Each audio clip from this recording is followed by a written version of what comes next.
Good morning or good afternoon from wherever you are listening. My name is Kim Bush. This presentation is called Digital Asset Management Return on Investment Methodologies. I am the owner of Evergreen Graphics, and this presentation was put together as part of my senior research project when I was a graduate student at RIT. I used an actual dam system installation as primary method of research for that project, and I was the project administrator for selection and implementation and then system administration of an enterprise-wide digital asset management system for the Raymond Corporation. And just a little bit of background, the Raymond Corporation is a global manufacturer of electric forklift trucks. My contact information is there. Feel free to reach out and connect on LinkedIn if you would like, or you can connect with me through my website at egraphics.us. For an overview, I will go through the presentation, do an introduction, talk about some issues and trends in digital asset management, do a little bit of background on the case study that I used to write this presentation, talk about some key performance indicators, some methodologies and recommendations, and then we'll do a conclusion with time for some Q&A at the end. To begin, the case study in this presentation, as I said, was based on a multi-year project to research, choose, install, and manage an enterprise digital asset management system for which I was the project lead. The scope of the project provided an excellent opportunity to construct an explanatory case study with a primary focus on how the system would show return on investment. A few definitions. As some of you may be familiar with, corporations often have this strange affinity for creating and using acronyms, but of course so do most industries. For the few that I used in this presentation, DAM, as everyone should be familiar with, is Digital Asset Management. A system to organize, store, search, repurpose, share intellectual property in the form of digital media. Some examples: corporate brand elements, logos, layouts, graphics, photos, presentations, audio, video, templates, text, email. ROI is return on investment, the amount of profit that can be realized from an investment. ROI information can be required to justify a business case for a new project, verify project claims after implementation, and validate requests for expansion. KPI is key performance indicators used to define and measure quantifiable progress towards organizational goals, and in this case to identify and measure ROI for DAM. I don't know if I mention it other than here, but the system acronym for the company I worked for was MILS, Marketing Information Library System. That was what we called our DAM installation. We'll get into some current issues. As everyone is aware, each DAM installation is unique. Every company, no matter what industry, will use DAM differently depending on the type of assets being managed and the workflows supporting those assets. As a result, each company measures return on investment differently, which was significantly evident when I was doing research on available business case studies for my project. This individuality does not transfer well across industries, and baseline metrics or methods would be beneficial for measuring ROI for digital asset management. So I put together a short list of key performance indicators that are readily transferable across industries for the purpose of identifying and measuring ROI for DAM installations. And also, the KPIs are often interdependent to each other. For example, productivity gains can be quantitative or qualitative depending on how it's presented, whether specific aspects can be measured or not, and how much value is placed on productivity improvements by an organization. Process automation identifies manual tasks that DAM could automate, resulting in metrics that can be used for ROI calculations. Collaboration, essentially multiple people being able to access and work on a single file or project. Information sharing, supported by DAM, increases system ROI. Centralized storage and search, which is access through DAM to centralized asset storage facilities, facilitates immediate search results and downloads as compared to physically locating assets in an offline storage and copying files as needed. Asset reuse and new revenues. The more often a digital asset is reused, the more it's worth, thus increasing ROI each time it is downloaded from DAM. Potential new revenues can also be realized more readily when digital assets are easily accessed. KPIs form the basis of DAM ROI measurement and reporting. Productivity gains can be identified through tracking changes in workflow steps and time requirements. Process automation is the result of DAM software functionality replacing manual processes in part or in whole. Collaboration can be demonstrated by the reduction of redundant file variations, file sharing, and new processes requiring people to work together. Centralized storage and search supports all other KPIs and can be measured with consolidated total space requirements, instant access to assets, and logical organization. Asset reuse is easily tracked with a new DAM installation facilitated by centralized storage and search. And new revenues may take longer to identify and realize, requiring increased DAM adoption and system maturity. So a little bit of background on the case study. After completing the project installation and all of the research, I identified 7 phases that the project went through. It wasn't identifiable early in the process, but it was clear after all of the research was complete. The research identifies factors in one digital asset management system affecting that system's return on investment, generalizing the system's results, and comparing its relationship to the KPIs previously identified.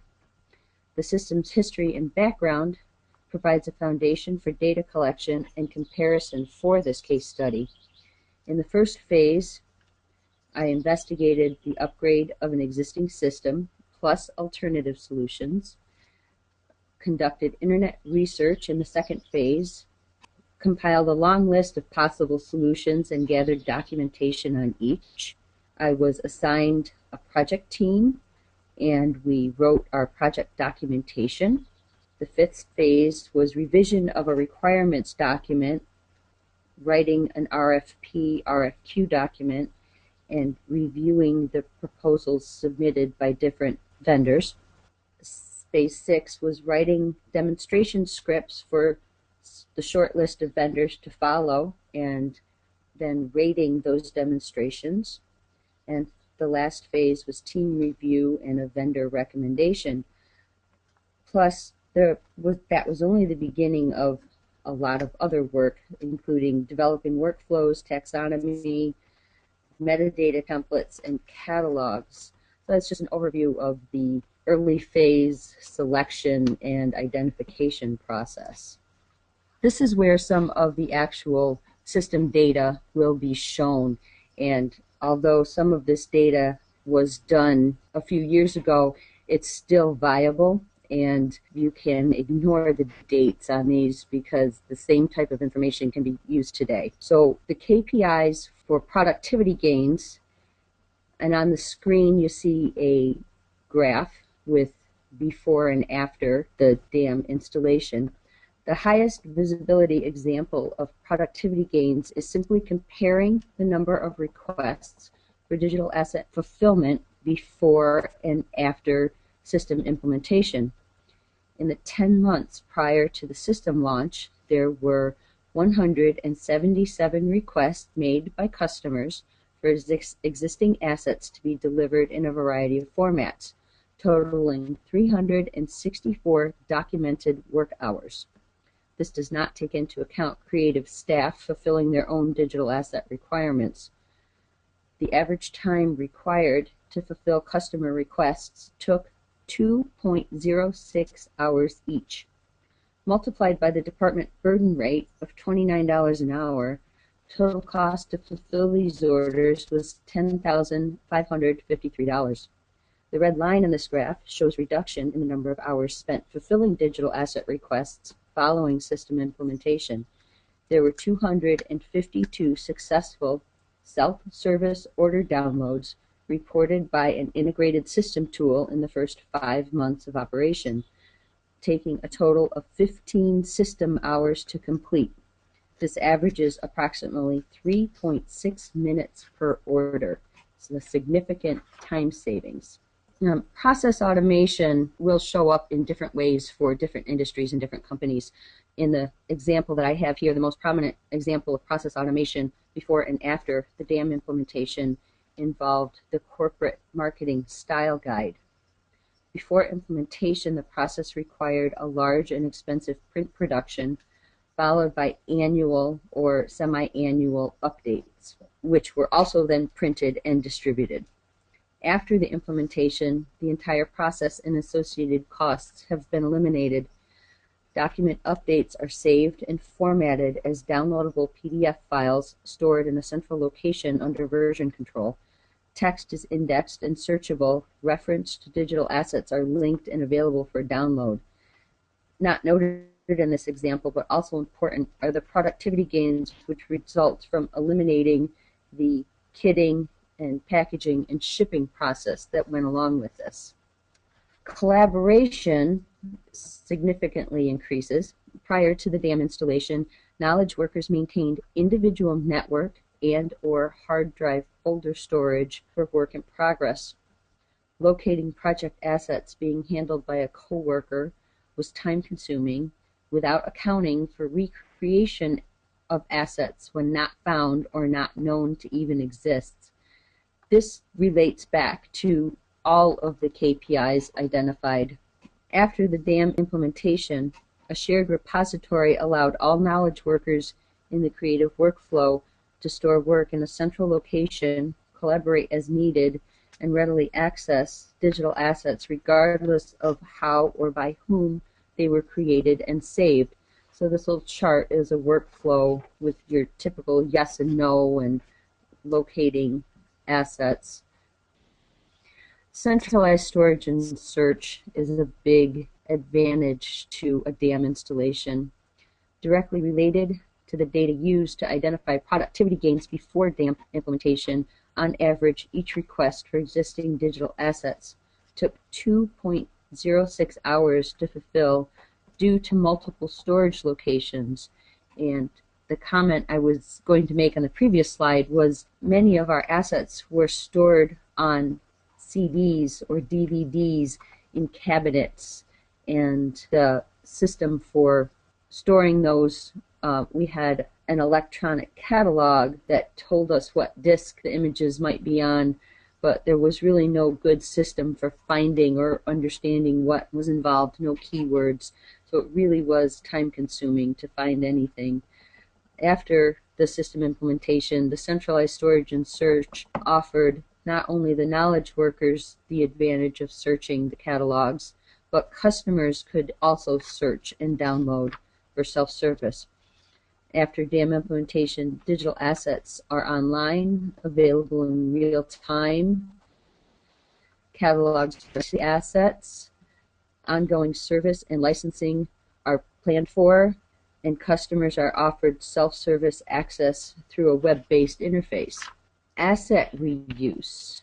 Before DAM implementation, only a few people were able to review and select photos taken by the professional photographers, and usually from hard copy contact sheets that were stored with CDs of the assets. After implementation, all approved photographs were online to search, browse, and download in a variety of conversions. The table shows creation costs associated with photography. From this, ROI can be determined by multiplying creation cost by the number of times an image is reused. And just being able to find an image and reuse it multiple times shows a lot of return on investment. Each time your asset is reused, it becomes worth more money. New revenues. New revenue generation as related to digital assets was not something that was considered before the DAM implementation that I did. The department responsible for digital asset management is essentially an internal service center. A future plan to implement a customer relationship management system was being discussed, and the potential exists to incorporate a CRM connection to DAM to facilitate tracking asset usage as related to new sales, indirectly supporting new revenue generation. As digital asset management implementations mature and expand, future revenue generating opportunities may present themselves in unexpected areas. So now I'm on to the methodology section that I developed. Talk about some key common factors, reasons, data points, and resources. The main purpose of this presentation is to recommend a methodology and a set of key common factors for identifying return on investment for digital asset management installations, regardless of industry and application.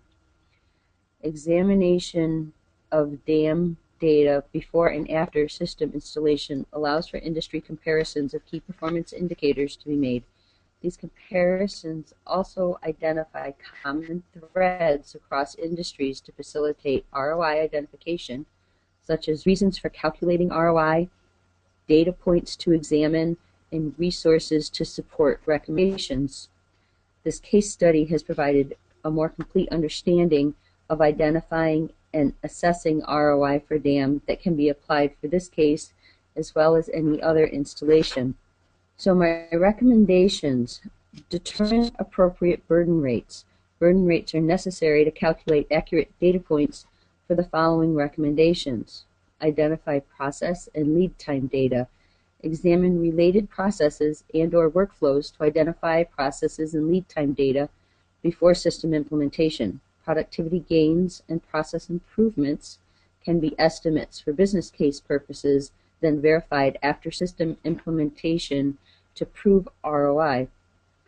Calculate digital asset creation costs. Developing a system rate card to facilitate comparing and reporting based to demonstrate system benefits. These rates will be referenced to data collected by an integrated reporting tool with future plans to build an ROI dashboard for reference. Identify immediate hard cost savings, such as eliminating hard copy prints, burning CDs, shipping costs, packaging costs, etc. Although reducing headcount may be a future consideration or recommendation, industry experts caution that most enterprise DAM installations require increasing headcount in the early stages in order to properly configure and populate the system. Reasons to track return on investment. These are the reasons it was requested that ROI be calculated and tracked for the DAM project that I was managing. Justifying the original purchase, it was close to $250,000 to purchase and install an enterprise DAM system, and that's not something you just do without understanding where your cost savings will come from. Proving a valid business case, requests for system expansion. If you cannot prove that the system is valuable and saving money, they're not going to approve system expansions. If you want to increase your user base, increase your licenses, add modules or capabilities that you didn't need at the beginning. At one point in our process, we were discussing developing an ROI dashboard that, with the rate card for the asset creation, along with burden rates, etc., we were going to build an ROI dashboard that would attach to the system and relate the assets to dollar values and calculate dollar values for downloads. Important considerations when using and installing a digital asset management system: user acceptance is critical to validating your ROI. If your users aren't using it, you can't calculate the ROI for your system. Many systems have failed because users did not see the value, or the system was too complicated or too different from what they were used to previously. And users must have a buy-in for it to be successful and show ROI. Further recommendations: once your system is up and running, gather user feedback and confirm some of the hypotheses that you presented as part of your business case. The dam installation can demonstrate productivity gains as a result of centralized storage and search, facilitate asset reuse through self-service, reducing administrative tasks of the knowledge workers, facilitate process automation on certain tasks, resulting in cost reductions, facilitate interdepartmental project collaboration, and result in cost avoidance for recreating existing digital assets. In conclusion, the installation study revealed 5 consistent key performance indicators to identify return on investment for this enterprise digital asset management system. They are productivity gains, process automation, collaboration, centralized storage and search, and asset reuse and new revenues. The case study covers all project management phases through system installation, providing extensive decision-making criteria. The background provides a solid foundation for the system to be compared to industry examples for all KPIs. The KPIs are then compared both before and after system implementation in order to provide data proving ROI. Both the industry and the system comparisons allow for generalizations to be made regarding digital asset management installations in any industry. Now I have time for some questions and answers. Okay, first question I see: in determining your own ROI calculation, how did you decide how long each request took? Was this really tracked per incident? Yes, our department had an access database that we were required to use to track the time that we spent on projects, start to finish. People put in work requests, and each knowledge worker was required to track the time that they spent on each request. I went through that database and called out anything that didn't relate to DAM, and really down to requests that specifically requested a certain image or certain assets, and the data that I collected was very accurate. So yes, it was really tracked per incident, and that's viable data. Were you ever asked to improve the ROI calculations? For example, if you paid an annual subscription, were you required to update your ROI calculations each year? There were requests to validate the use of the system. I was not required to update my ROI calculations each year, just whether or not the system was used on a regular basis and number of users. So no, I was not requested to update each year. What was the time period from beginning your research project through launch? You broke out several phases. Can you do a general time estimate for those? The project, I believe, took about 24 months from start to finish.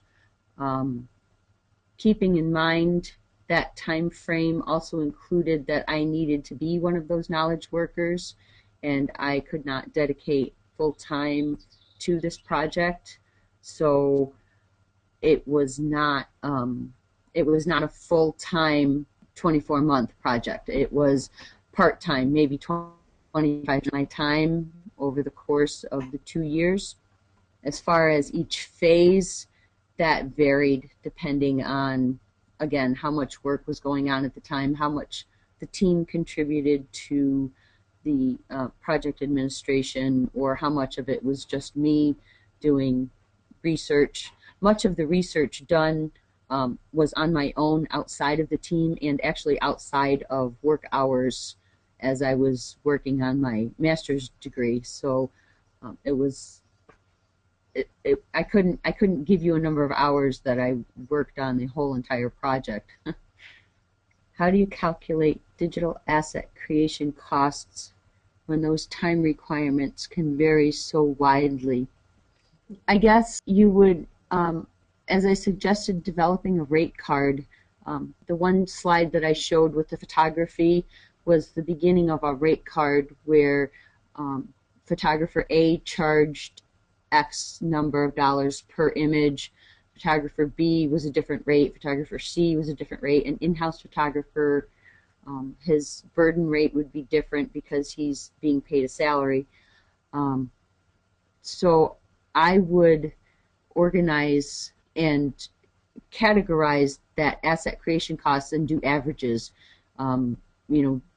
Graphic design being one, audio visual being another, and do groups of asset creation costs depending on what the overhead and burden rate would be by department, by group, by vendor. So that would be an individual thing by company, with just those examples I gave you showing how we did that. How do you convince users of the system's value? One of the methods that I used was to gather all of the executives and senior managers together and give them a demonstration, and then ask that they please encourage their staff to be open to what I could show them that the system could do, the ways that it could save them time, the access they had to images and data that they didn't have previously. And most often I found the most success in convincing users of the value was when I sat down with them one-on-one and gave them demonstrations and showed them how and let them play and ask questions.